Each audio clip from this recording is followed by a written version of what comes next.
This that jumpin', yeah. This that jumpin', start like 23. This that jumpin', 2-4 like Kobe. This that jumpin', shoot my shot, then beat. This that jumpin', right around song my trees. This that jumpin', start like 23. This that jumpin', 2-4 like Kobe. This that jumpin', shoot my shot, then beat. This that jumpin', right around smoking my dreams. I be ballin' in music like Kobe. I'm the greatest to ever do it, they don't know it. What's up, everybody, and welcome back to another episode of Turtles Take right here on the Undefeated Sports Network. As always, I am Andrew Tarbill. To the left of me, I can say that now that I got it set up right, is my guy, Vince Turtle Mucci. Vince, how we doing tonight, bro? Man, I'm good. It's been a long time. It's good to be back. Good to be chatting with you. You know, we did our little pre-show stuff. It was cool to get back on and get to it. Yeah, absolutely. Getting back in the rhythm, man. Good to be back here with you on Tuesday night. And for those of our listeners that have missed us the last few weeks, we're going to try to get back to our consistent format here on Tuesdays. So definitely appreciate you guys tuning in. And tonight we have a big show. We're going to talk about the Bulls and the draft overall, but specifically what we think of the number 18 pick that the Bulls took in Dalen Terry. And we got our guy Salim from the Bulls Gold podcast jumping on with us here at about 7:10, 7:15 to go over some of the Bulls moves, obviously what he thinks they're going to do in free agency. Are they going to be big players? We got our guy Alan Bratcher in the chat saying, what's up, Alan? How you doing, man? See you over there at the Tape Never Lies doing some big things, man. We got to chalk it up soon. It's been a while. But with that being said, man, I'm excited for the Chicago Bulls team right now, Vince. It's crazy how one pick can change the momentum, kind of the way you're feeling. At least my gut before that pick was a little uneasy, but now I'm happy to see the selection that the Bulls made, and I think this team's one step closer. I'm going to probably be out of the majority when I say this, but I'm thinking this team is only a couple pieces away from really being a top playoff contender. Yeah, I mean, I think you have to look at it, and, you know, they spent most of the year without Lonzo Ball, and you saw, you know, the steep fall off without him controlling the offense. You know, right. It looks like Zach's going to be back. So that's a big piece. You know, he had a career year last year. He seemed to work well with Demar. I think you know, Zach's not really that guy that you want controlling the ball. You know, especially late in the game, I thought he tends to have bad shot selection as the game gets into the fourth quarter. And, you know, when you don't have Lonzo and then, you know, Caruso got hurt and just different things, I think it was just one of those things where, you know, AK and Billy Donovan were trying to figure out who exactly some of these guys are. I think we saw a big season, even more than, you know, if you had to give AK some truth serum. I think he'd, you know, be the first to tell you that nobody in that front office or on that coaching staff thought that Ayo would have the season he had. Our guy Allen will tell you he did because he's Mr. Illinois, but, you know. Yeah, hey, and I'm an Illini fan for basketball too, so obviously I got to watch him in college, but Ayo got picked in the second round for a reason. Obviously there were concerns that made him fall to that point, but he definitely over-exceeded the expectation in his rookie season. And as our guy Alan saying here in the chat, ILL, yes, sir. Love me some Fighting Illini basketball. But beyond that, I mean, Ayo definitely exceeded the expectations for a second-round pick. And I think we're going to see him take that next step here in his sophomore season, in my opinion. Yeah, and I think the big thing for me that, you know, makes me feel all warm and fuzzy about this team and an organization, you know, we all wanted to believe that AK was the guy that was going to be able to fix it, right? Like he was going to be the Theo Epstein that we wanted for the Cubs and all this and that. And if you see the moves he's made, they're all very consistent. If you look at the players that they've targeted, his first draft pick was Patrick Williams. His second draft pick was Io. Now, with the new kid they took, Terry, they're all very similar, right? They're all two-way players. They play defense first, but Patrick Williams is a guy that can guard 1 through 5. The reason they like this young man and they took him is because he can guard 1 through 5. He's 6'11". He's more of a playmaker than he is a physical player like Patrick Williams is. But they're still, when it comes to defense, they're very defensive first. They're defensive minded, where they're gonna not only rely on them to be able to play defense, but they're actually going to play that better. Even if their offensive game isn't there, the defense isn't going to go away. So when you get guys, especially Patrick Williams, obviously the plan is for him to be a starter. He got hurt early into the year last year. We saw a lot of really good things at the end of the year with him. And you hear that he's been working out all offseason with Demar Derozan. I saw an interview with him, and he was talking about how Demar and Billy Donovan and AK and these guys are telling him to be aggressive, to stay aggressive. He said it's not really his game, but that he's learning how to adapt and how to be that aggressive with the ball. But at the same time, he's on a perfect fit. He's a perfect fit for this team because Zach's going to get his shots. Demar's going to get his shots. So now you've got guys who can play defense and do other things that they don't have to have the ball in their hands. So I do want to stop you right there, and I want to ask Salim this question when we bring him in, and it looks like he's down in the chat. So let's go ahead and bring in our guy, Salim Suterwalla. Salim, man, how's it going? It's been a while since we've got to talk. There's nobody else that we'd rather talk Bulls with, so that's why we asked you to join us tonight. How you been? Thanks for having me, guys. How are you guys doing tonight? We're good, man. Good to have you on. Our resident Bulls guy. Definitely appreciate the invite. So the question that I was going to ask Vince that I want your opinion on here as well to start things out, is there any possibility that DeMar DeRozan is not a member of this Bulls team come the start of the season? I think I'll go first. I think there's 0% chance of that happening. I think even when they thought they might lose Zach LaVine, I don't think it was ever a doubt. Not only is DeMar going to be part of this team, but I expect him to get another contract with the Bulls after this season. I think he's going to be here long term. So on the flip side of that, let me play devil's advocate real quick. His value is never going to be higher than it is right now. He's coming off of a career season. He's more than likely not going to perform at the level that he did last year again this coming season. He's still going to be a terrific player, but he's not going to live up to the season that he had last year, in my opinion.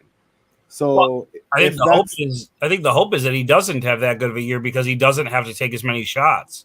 He doesn't have to be the guy to score 50 every night.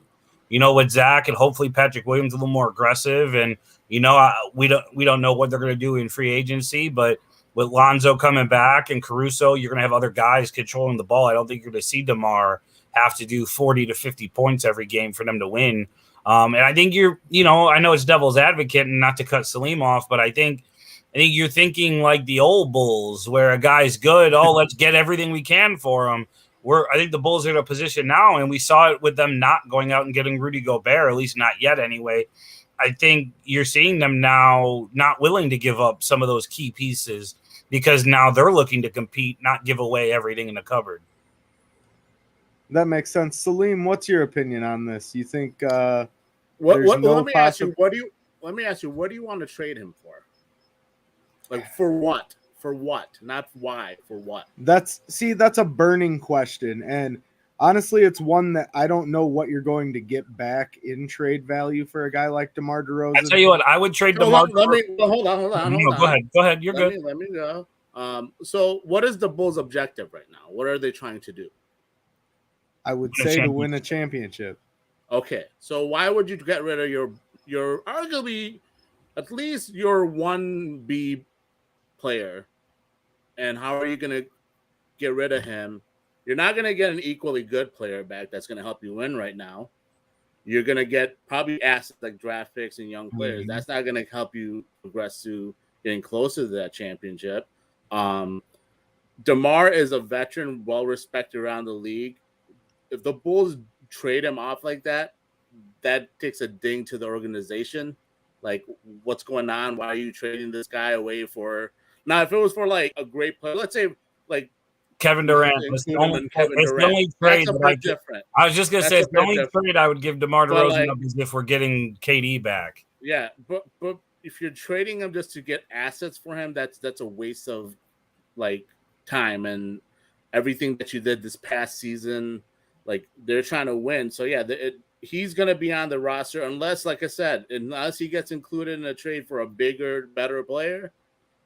There's no shot DeMar DeRozan is going anywhere, and his contract is very reasonable too. Mm-hmm. Like, he's underpaid for his production, and basically last season, the season he had. Now, will he replicate that exactly? Probably not.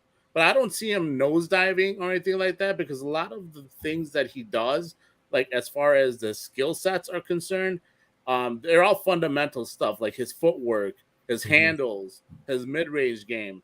Those things are not going to nosedive over the next 2 seasons either. So, like, yeah, he's a guy that you want to keep. He's such well-respected and liked in the locker room. Like I said, the Bulls are trying to win, so you want to add to this roster. You don't want to get rid of the reasons that you're winning. I mean, obviously, like, you look at like any trade that you make, it's all about making the team better. So trading DeMar for draft picks and a young player, that doesn't make the team better, and doesn't really make any sense for the direction that the Bulls are going in.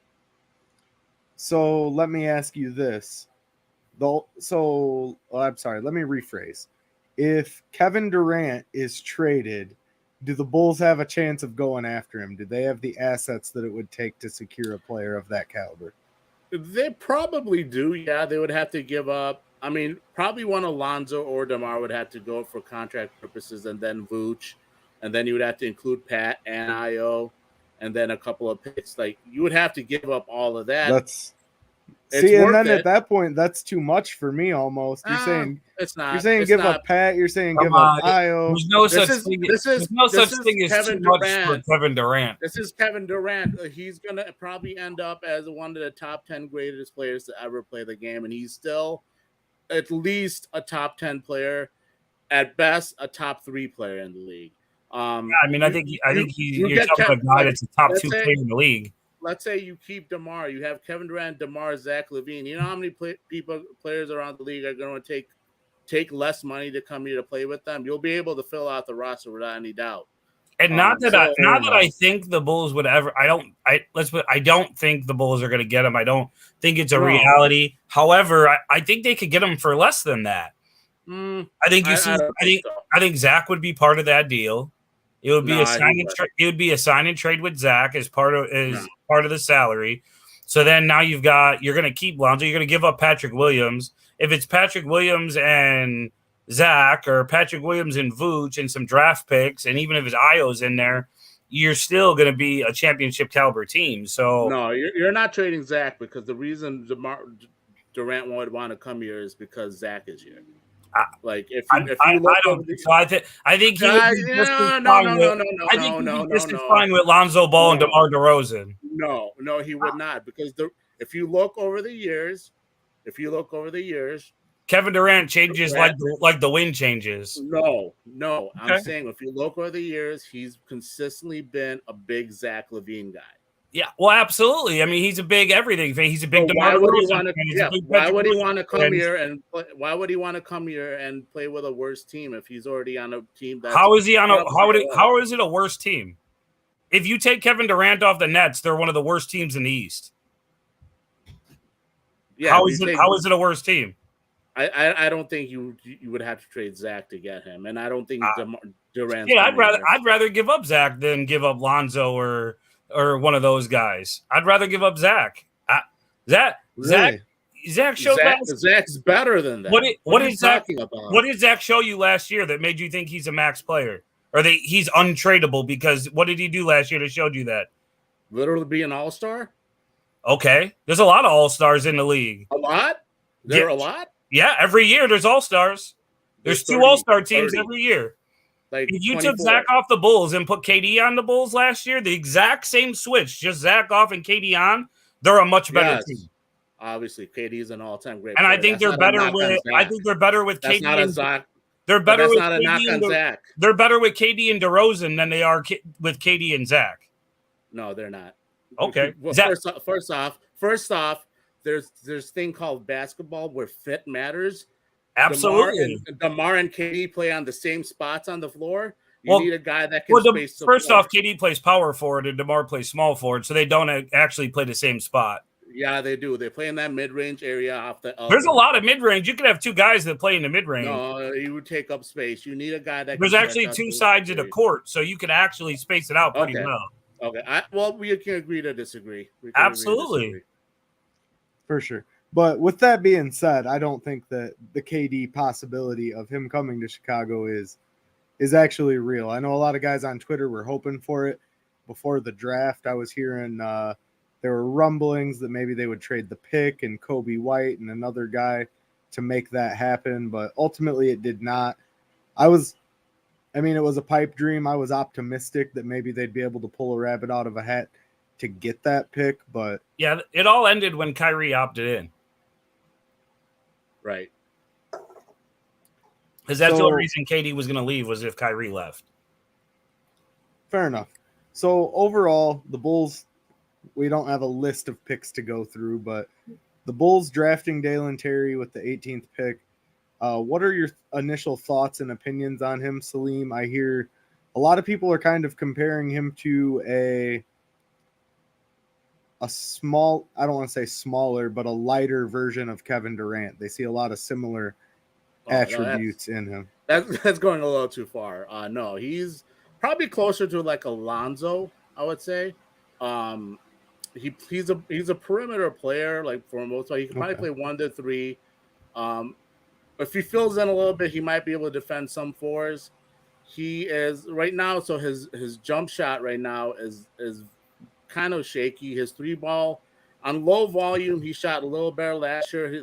Like the last 12 games, he shot a lot better of the season, but that's still a work in progress. It's not something that it's necessarily a strength yet, and that was only in the college. So he still has work to do on his long ball, but he's a really good defensive player. He is great on the break. He's a high IQ player. He's a good connector on offense where he can find guys that are coming to the basket, what have you. So yeah, he was probably he's definitely like a high floor player. As far as being a star, it's tough to say, but he definitely has those intangibles. Dalen Terry, that is, as far as being able to become a high level role player like Lonzo Ball. Like Kevin Durant comparisons don't really match there because Kevin Durant is just like a different beast. He's the offensive game and everything that he has. Dalen Terry does not have that. So I guess let me rephrase that. I think what I saw was, and I quote, he's a wish.com version of Kevin Durant, meaning like he's the cheap alternative. The skills don't really the skill sets don't really align. He's closer. I have not watched any tape on him. He's closer to more of a finesse and a little more playmaking version of Patrick Williams. He's gonna play really, really good defense no matter what. The offense game is gonna be what it is. It might one day turn into a consistent point for him. It might not, but at the end of the day, he's always gonna have elite defense, and he's a pretty good playmaker too. Right. So like Salim said, you're probably looking at him guarding 1 through 3. But if you got a guy like him on the floor with a guy like Patrick Williams, you've got two guys that can pretty much cover anybody that you go against. Well, and it's good to hear both of you say that defense is a key attribute for him, just because obviously the Bulls are not the greatest defensive team right now. DeMar DeRozan and Zach LaVine are not top-tier defenders. They do a lot of other things very well. I mean, when the Bulls are healthy, they played good defense last year. Lonzo Ball is a great perimeter defending point guard, and he's 6'6". You know, a lot of point guards aren't that tall, so he's a guy that can not only guard your point guard, but he can switch and guard the whoever's at the 2 as well. You know, obviously Alex Caruso is an elite defender. So yeah, they've got guys who don't play particularly well defense, But I think even last year we saw at times the team played better defense because of the guys around them. You know, if you have a Patrick Williams, Alonzo Ball, you know, now a Dalen Terry and Alex Caruso, you've got guys to guard guys where you're not looking for Zach LaVine to guard the best player on the floor. You're not looking for, you know, DeMar DeRozan to have to D somebody up. If he's got that tough of a matchup, that's where you slide a Patrick Williams or, you know, somebody else in there. So I think they're actually a better than average defensive team. And I think you see the moves that AKA and Billy Donovan are making. I think they're very consistent in building this team into a team that is going to defend you really, really well. You know, at one point they were shooting, I think, the least amount of threes in the league. But if the teams you're playing are scoring the least amount of points every night, then you don't have to score as much because they're not scoring as much. So there's multiple ways to build the team. Thoughts, Salim? Yeah, I mean, the defensively, the team's going to be really. I mean, if they can stay healthy, it's big thing is they lost last season Alex Caruso for a big chunk of the season. Obviously, lost Lonzo for like half the season. You know, like you guys said, that affected the defense as far as their ability to stay out in the upper like top 10 of the league. When they were healthy, they didn't remain that high. The other guys you gotta look for, like an IO, he'll get better too. Pat, I'll say this: he still makes mistakes defensively. He has an issue, but they're like young guy mistakes. They're not like mistakes that because he doesn't have the ability or the intangibles or the tools to be a good defender consistently. Right now, he's probably more better as an off-ball defender, help side. A lot of times when you see him defending, like if you go back and watch the tape when he's asked to guard on the perimeter, he gets beat a little bit off the dribble a lot of times. That's why he's like, for example, I'll give you, they like against the Wizard, they had put him on Bradley Beal for a little bit, and Bradley Beal just kept driving past him. And Bradley Beal's not really a guy known as like a super fast guy to drive past. He's just a little slow-footed on laterally right now. But that's, again, comes with work, comes with understanding how to move your feet and things like that. That's something young guys learn. And I think it's going to be a huge step for him working with a guy like DeMar DeRozan, like I said, a seasoned vet, the guy that like DeMar goes through like the what do you call it, one of those workouts that are just like intense, like no one does. Rare people work out like that. They do the really physical workouts to strengthen his core and his agility and everything. Yeah. But just like a very intense one where this is like a brand new experience for Pat. Like Pat's talked about how working with DeMar has just been like a different level that he's ever experienced in his life. So that's going to be a major step to help him maybe be better conditioned going into the season, being smarter as far as the game is concerned, things like that. So yeah, when you add in pieces like that, like a Dalen Terry, who again, I mean, he'll also probably make rookie mistakes because all rookies tend to make. It's a learning experience going from the college game to the NBA game. It comes by the speed of the game. It's such a faster game that even if you're like a great defensive player, you have to learn. Oh my God, there's certain things that I did in college that I got away with, I'm not going to get away with here. So I got to be a little bit more disciplined at certain aspects. So those things he'll learn. But yeah, definitely. I think if this team can stay relatively healthy, the defense should be consistent. They just have to address the shooting. That's a big thing. And that comes into free agency. They have the full mid-level exception. Maybe if they can lure a really good shooter with that, maybe some of the veteran exception, you can get some older players that are looking to go to a team that's playoff bound, more competitive, add players like that to kind of help space the floor, because you saw in the playoffs, teams kind of doubled down on DeMar, trapped him in that mid-range area where he wants to operate. He didn't have much room to operate, kicked it out to shooters or the so-called guys that were spotting up behind the arc, and basically it was a brick factory. So that's the big thing the Bulls need to probably address definitely address is get shooting this offseason. So I guess that kind of segues us perfectly into my next question. So obviously the Bulls aren't going to land KD, but what moves, if any, do you think this team's going to make in free agency, Salim? Or rather, who would you like to see the Bulls target in free agency, I should say? So I'll start off first by saying, like, you heard our interviews with AK and all that, and he mentioned like using the full mid-level exception. There's going to be, well, it's be interesting to see if they move Kobe, if they can get anything for him, if they move him. Obviously, I think with Kobe, I think there's a mutual benefit for a split here at this point.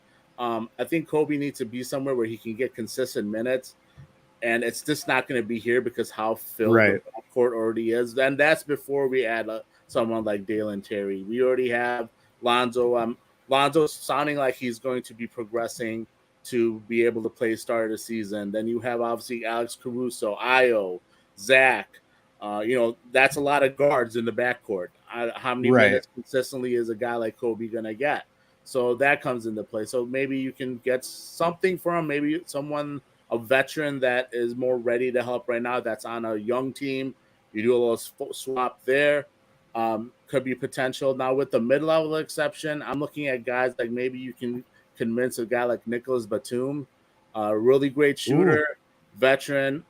He's on the Clippers right now. And the thing with the Clippers, though, is the owner is he'll pay whatever it takes to keep his players.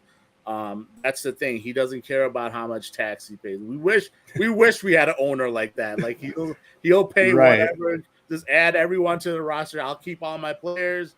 I'll trade for people, make trades and extend them. But yeah, he like Nicholas Batum is someone I was thinking of. Okay. A guy like Kyle Anderson. He's not a great shooter. He can knock it down from a distance. He's a good defensive player. He's like a good 3-4, like one of those big 3-4s that can really help the defense as well. But also, like I said, kind of spot up behind the arc. Names like that. I mean, there's a few more.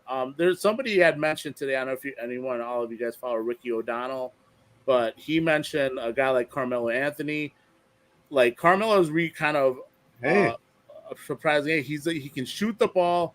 He can knock down big shots. You can probably get him for a lot less than the full mid-level if you can kind of convince him to come over, because obviously things are like very, iffy in LA. I don't know if he wants to go back to that.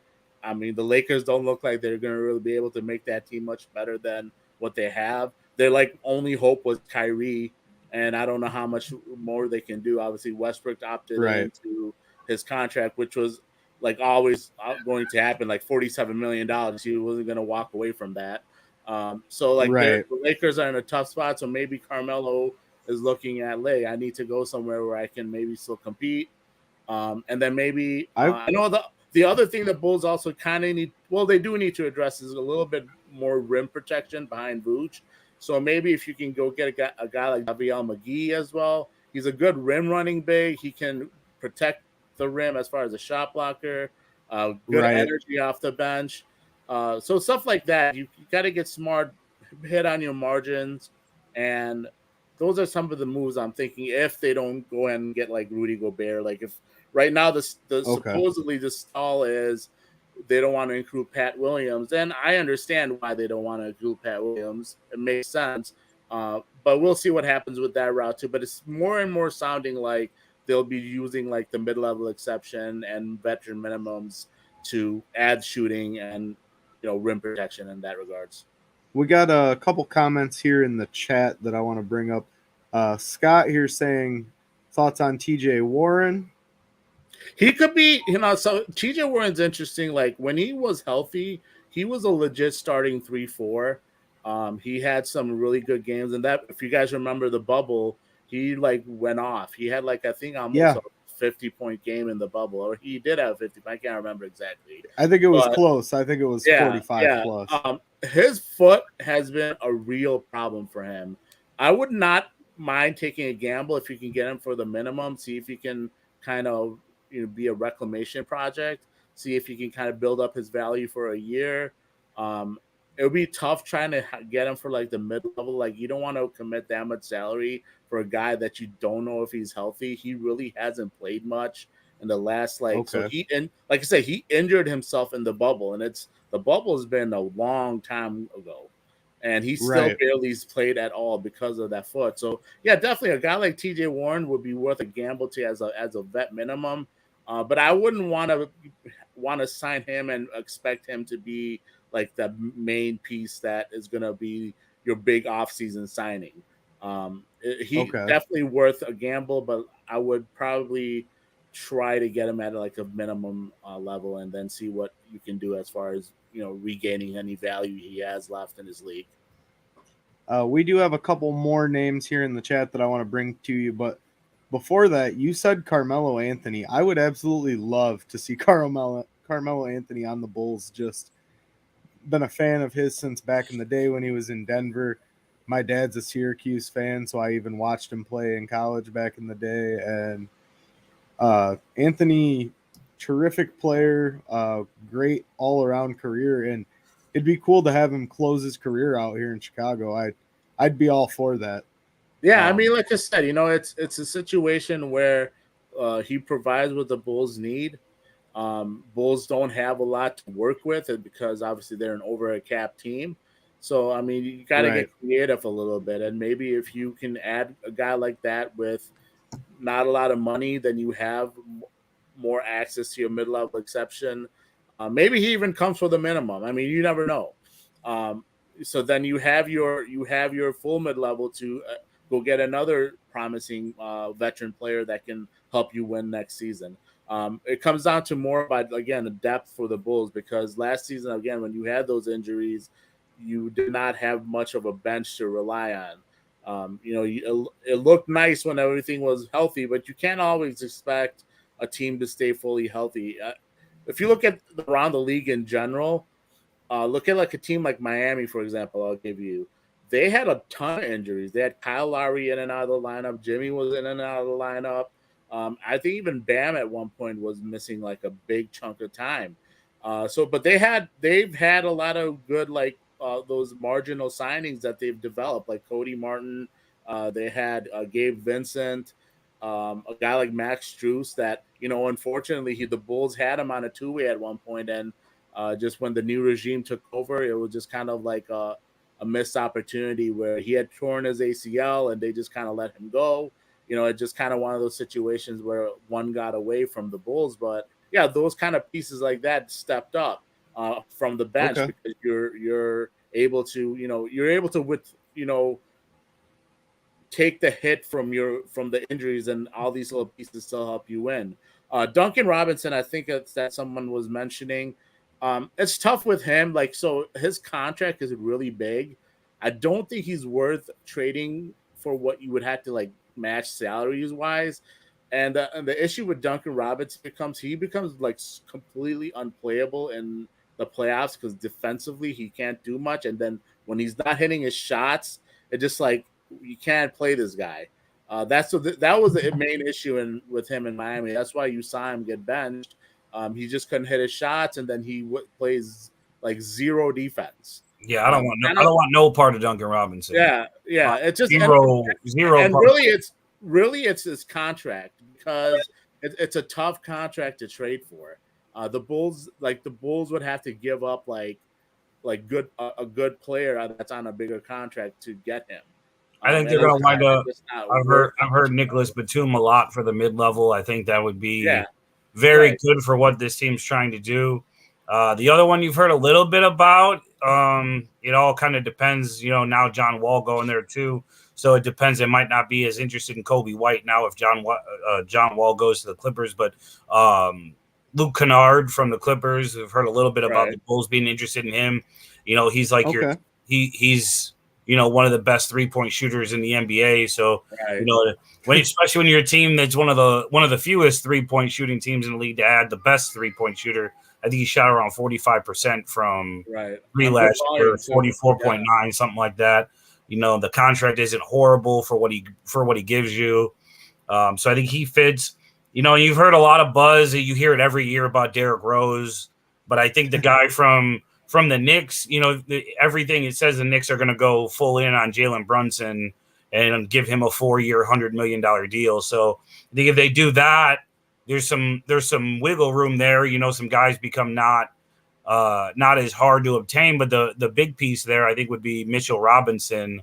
He's not really going to contribute offensively, a little bit around the rim, but he's not a shooter by any means.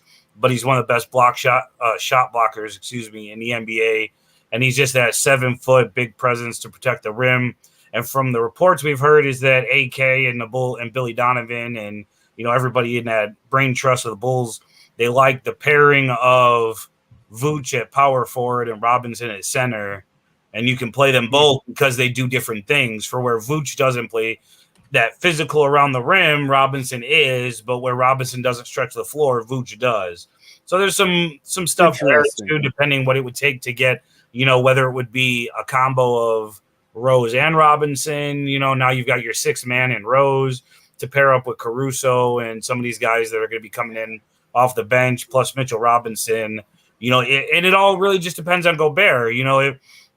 Utah at some point is going to have to decide what road they're going to take. Right. And if they don't want to go back to where they've been with Mitchell and Gobert, at some point the price drops. And if the price drops past not where it doesn't include Patrick Williams anymore, I think it's a slam dunk for the Bulls to make that trade.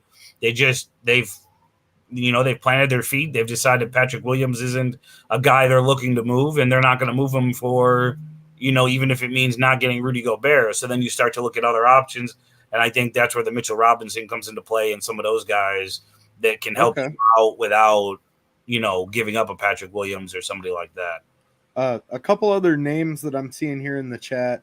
Mo Bamba, So they were big on Mo Bamba. I think I still expect him to wind up at Houston. Houston was big on him. They were willing to trade the 17th overall pick. I think Orlando was trying to see what was going to happen, which way they were going to go.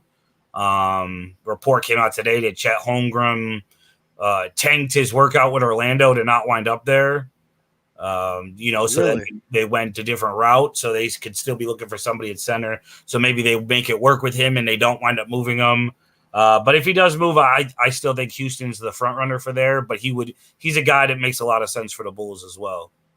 And then maybe you can get him for like a part of the mid-level exception. It's the thing with Mo Bamba. Like a lot of Orlando people I've talked to, people that have covered the team, they still have questions on as far as his commitment, making a long-term commitment to him. Like if you give him like a 4-year full mid-level exception commitment, is he going to consistently be out there giving that effort and things like that? That's the thing it's going to concern. And what can you get out of him? I think if you can get him for a little bit less than the full mid-level and maybe for like a 2-year deal to see if what do you have? Like, can you do it again? Like what you did last season, you showed some promise finally. Right. Can you do it again? It's that type of deal. It's always a concern when you're giving a young guy that, would struggled for most of his rookie contract. And then finally he showed something in kind of a contract year situation. And then you commit a bunch of money to him. And then it's like, well, back to the first 3 years of your career that you're just kind of just not producing as much as we thought you would be. So yeah, I mean, he's an interesting player for sure. And maybe, like I said, he's turned a corner for sure. He's just turned a corner. Oh, excuse me. At this point, excuse me, throat's getting a little dry. But yeah, he's an interesting name as well. Definitely, no doubt about that. And then one last name that I see here in the chat, one guy that I'm a big fan of, but I don't know if it's feasible to move him to Chicago, is Danny Green. So Danny Green, I mean, he fits what the Bulls are trying to do. Shoots 3-pointers, plays some defense, does a little bit of, the two-way type player, but he's got a big contract too. He didn't go to Philly on a couple of pieces of gum to go play there. He's a very highly paid player, and when you start to build this team and you're looking for pieces to fit the last couple pieces, you're not necessarily looking to spend that kind of money, especially on a guy Danny Green too. He's a guy that disappears at times too, and when his shots are off, for sure. Sorry, go ahead. Yeah, I was just saying I would pass on him just because he did tear his ACL and LCL, and he's well over 30 at this point. In the playoffs, like he tore it in Game 6, lost to the Heat. So I would pass on Danny Green. Before that, he could have been an interesting like someone to look at just at a veteran minimum deal. But yeah, at this point, I would definitely pass because of that injury. Like the ACL injury nowadays isn't as big, but because of his age, where he's at, like if he was like 25, yeah, I would still take a shot at him. But he's obviously well in his 30s at this point, and that injury just kind of scares you off as far as trying to commit any long term money at him. And he's not even going to be able to probably play this season. He's a little bit older than I thought he was. I didn't realize he was. He's been in the league for a 30s. while. Yeah, he's been in the league for a while. Funny thing, he was on those Cavs teams with LeBron when LeBron was first on the Cavs. That's right. Okay. Teams, so it doesn't seem like that was as long ago as it is. That's for sure. No, but he had gotten cut from them because he just couldn't make it, and then he went to the Spurs. And the Spurs were able to help develop him, and then he became a really great, shooter with the Spurs. And if you remember, again, it was in that the first finals against the Heat, when the Spurs and the Heat played. He had really gone off in those finals, and he helped that kind of push to 7 games. So yeah, but no, Danny Green at this point, unfortunately, he just 35 years old with coming off torn ACL, and he's 35. He's 35 years old. That's coming off a torn ACL, and his shooting has declined over the last couple of years, anyways. So that's usually not somebody that then especially as Bulls, if you're trying to get guys while they're on their an arrow's pointing up, and unfortunately for Danny Green, his is pointing down. Yeah, I did not realize he was 35, and then Salim brought up the Cavs team there, and I'm like, okay. A lot of people the age makes sense. A lot of people think that was his first stop with San Antonio with his teams, and they don't realize that he was in the league well before then. Right. And then to wrap up possible trade ideas, one last name I see here in the chat, Wayne Ellington. Any interest? I think 2 years ago, I think you'd be a lot of interest in Wayne Ellington. He's another guy that I think the arrow is pointing down. You've seen his skills diminish a little bit. I think a lot of people thought he was going to keep taking those next steps forward. And I think at some point that stopped, and he kind of stopped getting better and just kind of is another guy now. Yeah. He's probably the end of the bench. It doesn't hurt to have, like, if you're your 15th, like your 14th. He's not a guy that's going to come in and be part of the reason why you win a championship. Yeah, just in general, he's not going to be a guy that's going to be in like a playoff rotation either. Right. When you get to the playoffs, he'll stay on the bench. Right. So yeah, like I said, it doesn't hurt to have him as opposed to like a Matt Thomas, if you will. But like, he's not somebody that you're looking at like, this guy can be a solution to some of the Bulls' issues. Fair enough. And one last crazy, wild name from myself, and I know it's not going to happen, but I have to ask because Zach LaVine was so buddy-buddy with him. Thaddeus Young, you bring him back on a veteran min deal? Hey, if you can get Thad on a vet min deal, sign him up yesterday. I don't think you'll get him on that, but probably not. If you can, and maybe Thad does because him and his wife loved it in Chicago. Like they loved it here. And him and Zach had him and Zach really had close. An inseparable bond. They're really, really close for sure. Like if you guys remember when Zach made the All-Star game for the first time, they had like a surprise call, like with his family and his close friends, and Thad was one of those close friends on the call with him. So he's definitely, if Thad wants to come here for the veteran minimum, it will be because of Zach LaVine, because he wants to come and play with Zach again and come back to Chicago. So it's probably a long shot, but definitely if you can get him here one way or another, that would be amazing. Fair enough. Hell, I'm saying go bring back Taj Gibson too at the vet, man, and go get Taj back. Your locker room vibes will just be like off the chain. The guy I'd like to see them go get if he ultimately decides not to return to Golden State is Kevon Looney. If you can bring him, I think. Definitely, but I think he's definitely one of those like Golden State lifers. The last time he was a free agent, he took less money to go back to the Warriors. And the Warriors are one of these teams again too. They don't care to pay; they'll pay whatever to keep their whatever players that they have. So He just seems Right. like one of those guys. Even the people I talk to that cover the Warriors, like they say, like this guy's like a Golden State like lifer. So it'll be interesting, but Okay. I'd be kind of surprised if he did leave. So 2 more quick ones for you, Salim, before we let you go. We do appreciate you giving us so much time here tonight. Somewhat related back to the Bulls because the man is a former Bull. Steve Kerr, what do you think happens with Steve Kerr? Do you think he retires after this coming season if Golden State wins it again? Or what do you think Steve Kerr's chasing at this point in his career? Just more rings. That's it. More rings, right. Just keep adding that hardware. That's all he's looking to do. I mean, I don't think he'll retire. Like I know there was a couple of seasons ago where his back was really bothering him, but there hasn't been much talk about his back in the last season or so. Like that's been like a big issue, and it doesn't seem like he's going to retire anytime soon. I would be surprised. I think he'll probably retire when like Steph Curry retires. I could see that. Maybe like Okay. or not retire, but like leave the Warriors when Steph leaves the Warriors. Like when Steph has said, I'm wrapping it up, I'm hanging him up, I'm done.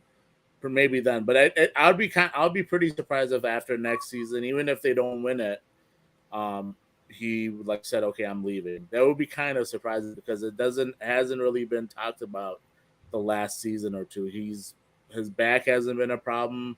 Everything's running smoothly. Like the Warriors honestly could win another championship or two. You have Steph still in his elite prime of the game. They've developed some of those guys like Jordan Poole. Like they resurrected, not resurrected, but like they made Wiggins' career. Wiggins has been so huge with them. Yeah, they got some other young pieces that they can probably still develop too, because they're that Golden State team, the Warriors, like the foundation that they have, they're proving that look, we can develop good players and young players and continue to let this thing keep going. Like try to keep competing, and it was funny. Something I had thought of this season, like before the season started, everyone was telling like Golden State, you need to trade these 2 draft picks that you have to get a win now player because you're wasting Steph Curry's prime years here. And everyone was like, I can't believe they just kept, and they took Kuminga and Moody, who both have good promise, they're good young talent, and they're like, wow, why did you keep these guys? You need to trade them. They're not going to help you win right now. And all of a sudden, like what happened? They won the championship still. Right. Obviously, those guys weren't part of the reason this year, but as you can see, they developed, like I said, Jordan Poole developed Andrew Wiggins. They still have guys like James Wiseman that they could still salvage and develop. That those young guys could really push this dynasty to keep going because of those reasons. And Jordan Poole's a big one, man. I had not watched a lot of tape on Jordan Poole up until watching him play in the playoffs this season, and at times he really shined as a very bright piece out there on the court. And right. Well, the thing that he gets and everybody gets from playing Golden State is Steph gets so much attention from defenses that guys are open. So if you get guys that consistently make open shots, they're very valuable. Well, it's also. Sorry, I didn't. No, you're good. No, also it's the system. Like Steph allows a good system to be in place. Steph isn't ball dominant. Like all his offense comes off ball. Like when you look at Steph Curry playing, he's running a track meet out there. He's running the screen, constantly on the move. He's not pounding the ball. He doesn't have the ball in his hand every creating his own shot, kind of doing like heliocentric offenses. Like a guy like Dame Lillard, for example, with Portland, he always has the ball in his hands, and people talk about logo Dame and all that stuff, but it's always in his hands, and he's like dribbling the air out of the ball in a sense. But like a guy like Steph, he's constantly moving, and that system is another part. Like I always say, that's an attribution to Steph's greatness too, because he allows other players around him to flourish. If you're not able to have that system in place, the Warriors aren't able to develop talent the way they are, and because of Steph, that is allowed. So like that's another thing about Steph Curry that people don't appreciate enough. People always will sit there and look at Steph and say, "Oh, he has 7 points at half, yet the Warriors are up by 20." that's not a knock on Steph. That's a credit to Steph because Steph's allowed this program, in a sense, if you're looking in a college sense, a program to develop here, a system to develop here that will let other people eat as well. So it's just a credit to him that he's a lot like able to let his teammates flourish and help. That way it helps the organization as well. And one more quick one before we let you go, Salim. Who, in your opinion, was the steal of this year's draft? Ooh, that's tough. I would say, a guy I'm surprised, maybe he'll be a steal, but I'm surprised that fell is EJ Liddell. A lot of people had him going to the Bulls at 18. And in general, they had him going in that range, that 15 to 20 range, and he fell well into the second round. So he could very well be the steal of the draft. Like, you look at a guy like him coming in and just like, man, I can't believe that guy fell that low. Okay. Very interesting. Only time will tell. Obviously, I think a lot of people were saying that based on Io's performance last year, he was the steal of the draft in the second round. Last season, for sure. Yeah. Last season. So obviously, I'm sorry. Was a question about this draft or last season's draft? This coming draft, this year's draft that just happened. Okay, that was just okay. So yeah, players that will be a steal this coming season. Sorry, right. Yeah, so I didn't clarify when I worded that. So yeah. So like I said, like a guy like EJ Liddell that fell out of the first round. Io for sure. Like I think the NBA is gonna have to start like reevaluating their draft process because you're seeing a lot of these guys fall into the second round that are ready to contribute and will help your team win, and still they have potential to get better, and they're like only 21 years old, 22 years old, and people think, oh, that's too old. Like, I want the 19-year-old kid who doesn't have a baseline skill yet. These 21-year-olds have a baseline skill, but they can still continue to get a lot better than they show. So I think there's gonna be an adjustment at some point where a lot of these teams that are scouting, they're probably still stuck in scouting in an older day way that they need to reevaluate and how they're going after these. Well, I think it's every team's looking for the next superstar. They're not like if you get a guy like Io in the second round and he plays like he did, you're like, oh, okay, well we got really, really good value out of him, but. You look at this year, the top of the draft, you look at the guys like Jabari Smith. Yeah, the top of the draft is different for sure. Who are supers. I think you'll always see teams are going to look for that more. Oh, sure. Sometimes there's somebody who's there who's a safer play and who has that upside, but teams they're hesitant to kind of go that route. And I think to Salim's point. No, sure. Sorry, go ahead. No. I was just saying, I'm talking about more like the second half of the draft. No, I know. Like top 10 is for sure. Yeah. No, I know. I was trying to agree with you and say I think at some point teams are going to stop looking for that big name that went to a big time program and start looking for these guys who can come in and do multiple things right away versus in 3 years from now they might do this. Right. Well, and it's a different landscape than it was in the olden days, right? You can't just go draft a guy that's 16 years old. Well, and the problem is you get guys like Jabari Smith, Chet Holmgren, they're 6'10" and 7 feet, and they're shooting 3-pointers, and they're shooting deep 3-pointers, and it's just where the league has gone. Everyone looks for that next shoot. Oh, he can shoot. He's got limitless range. He can shoot from wherever, and they forget. Well, there is other parts of basketball to that, and I think we saw last year with a guy like Demar. He doesn't rely on a three like as much as everybody else does. His game, like Salim was saying, his game is kind of always going to be there because the footwork, the mechanics, everything that goes into what he does versus mid-range, versus just pulling it from as far as you can, and you're going to make some and you're going to miss some. I loved watching DeMar DeRozan hit those just mid-range jumpers over and over again last season because, as you said, the game's leaning towards three-point shots. The mid-range game is obviously dying out. I still value and respect a good mid-range shooter, and DeMar DeRozan had it last season for sure, man. Yeah, I mean, there's a few that still do it, and it's kind of the throwback to the ultimate scorers, Jordan and Kobe, and these guys who did it without shooting many threes.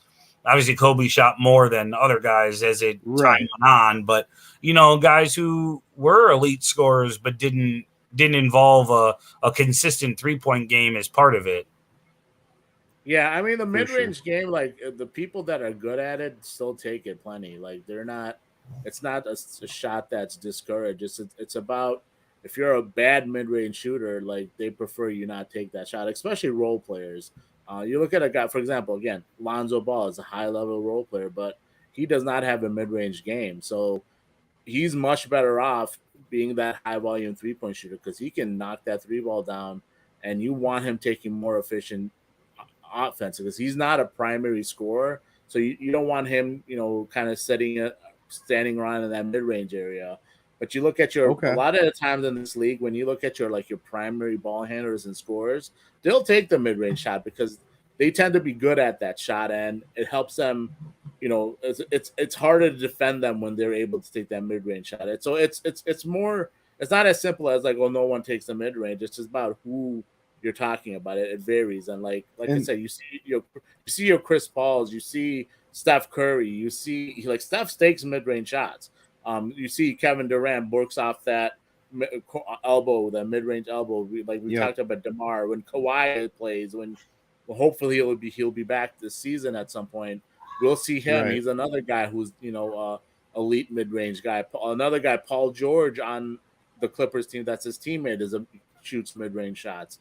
So it's all about who, not necessarily it's not necessarily about it's being phased out of the league. It's about who you are, and if you're good at that shot, you definitely are allowed to take it without any hesitation. Fair enough, and that's what it all boils down to, is being able to take efficient, smart shots. So yeah, and there are, as you said, there are some guys who just don't have a mid-range game, and that's okay if they have the other strengths to parallel. Right. So exactly. Salim, as always, man, we appreciate you jumping on with us and talking here for almost nearly an hour. So thank you for giving us all of your time to talk the Bulls in this most recent draft, as well as some other basketball-related topics. We do appreciate it. You want to tell everybody where they can find you before we let you go here? Yeah, you can listen to our podcast. We're on the Barroom Network, and then you can also just find us under Bulls Gold as well. And then you can follow me at Salim_BJ Hoops, so you can see on the screen. And then also you can follow my co-host at Edward Schuler Jr., who does the Bulls Gold podcast with me.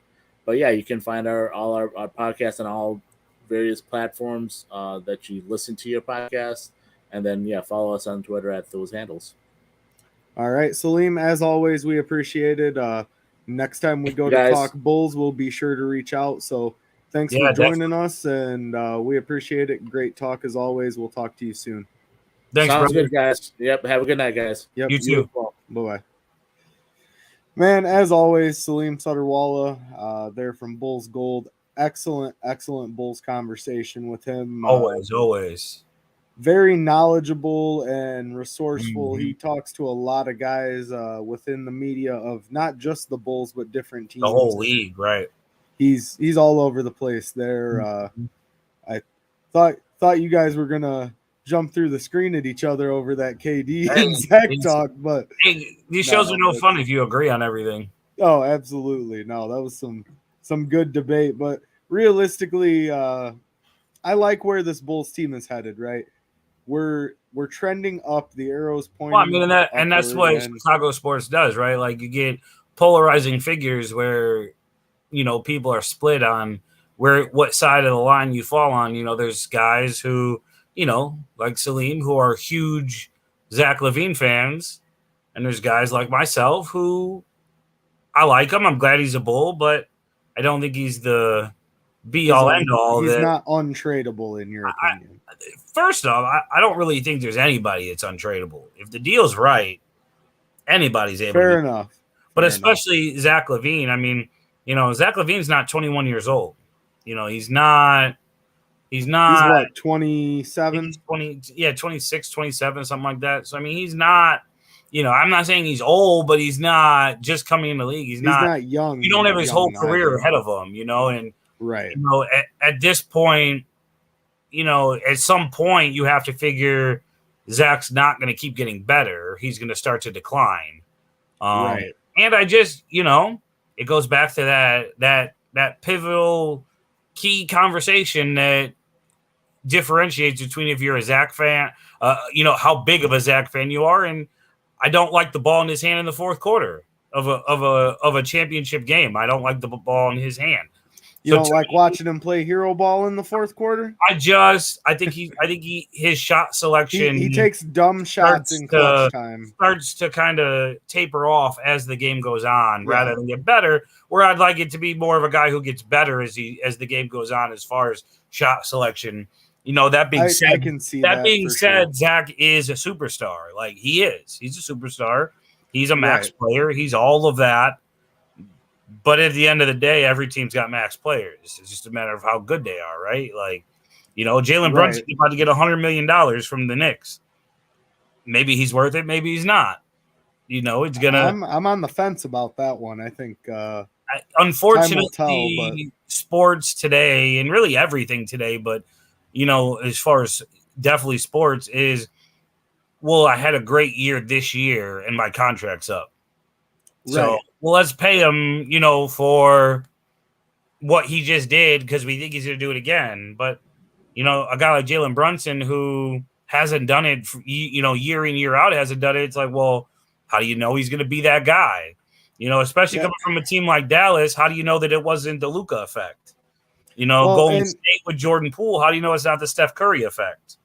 Well, and here's the thing for me. You look at how the salaries have evolved in the league over time.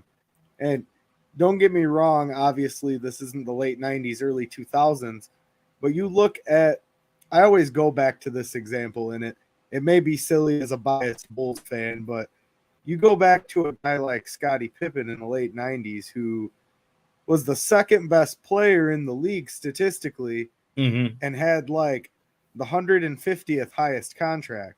The thing is, today everybody gets paid. That was the point that I was trying to allude to. That's the difference between today and back then. Is today everybody gets paid. That was what I was trying to allude to. Is back in the day, you could be the number 2 guy statistically in the league and not be getting paid anything compared to what the number 1 guy in the league is. Now even the role players, Jordan Poole's about to get a max contract. Jalen Brunson's going to get $100 million. All these guys, they're gonna get paid. And all we needed was Jerry to open up that checkbook for one more season, and we never know what would have happened. You see these teams get, anchored into a bad player because they had the player option. The fact that Kyrie Irving had a choice of if he wanted to walk away or if he wanted $37 million, or $36 million, Russell Westbrook. The Lakers, again, if you gave the Lakers truth serum, they're going to tell you they want no part of Russell Westbrook, but he's theirs because he opted into $47 million. And 47, that was the number. Yeah, his player option. I didn't realize his option was that high. Yeah. So Russell Westbrook's not worth $47 million. When he signed the contract, everybody thought he would be, and he was for years. I've never been a big Russell Westbrook fan. I think he's got a lot of very empty stats. But I do love how 2K butchers Russell Westbrook's face every year. I just want to say that they do that man a hilarious disservice since like 2014. And they really do. I appreciate it so much because I am not a big Russell Westbrook fan either. So it is what it is. It's just, obviously some of the players get screwed. Some of the teams get screwed. It works both ways. At the end of the day, it's what can you pair up, what gels, what just falls the right way, what goes the way that you need it to go, and that's who's at the end. The Golden State, they drafted James Wiseman that year thinking he was going to be their guy. He was going to change the game for them. And ironically, the year he misses the entire season is the year they win the championship. Right. So. Yeah. As some one-hit wonder from the 90s would say, it's a little ironic, don't you think? That it is.